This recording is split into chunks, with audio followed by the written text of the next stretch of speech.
В Ижемской деревне Усть-Ижма приступили к строительству школы-сада. Подрядчик уже оградил участок и завершает обустройство хозблока для рабочих. Появились баня, столовая, 2 жилых комплекса. Сейчас идет срез плодородного слоя земли для дальнейшей планировки участка.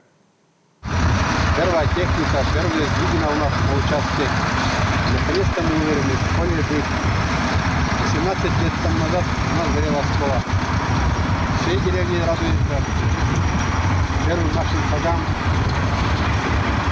И место у нас выбрано самое высокое, самое солнечное. И школьным оком будет видна наша любимая Ижма, Печора. Напомним, решение о строительстве школы-сада принял глава Коми Владимир Уйба в августе прошлого года во время рабочей поездки в Ижемский район.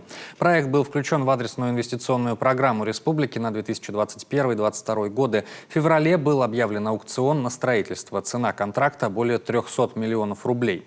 Новое учебное заведение будет одновременно школой для 90 учеников и детским садом для 40 воспитанников. При подготовке проектно-сметной документации использовался типовой проект школы-сада в селе Покровка Алтайского края.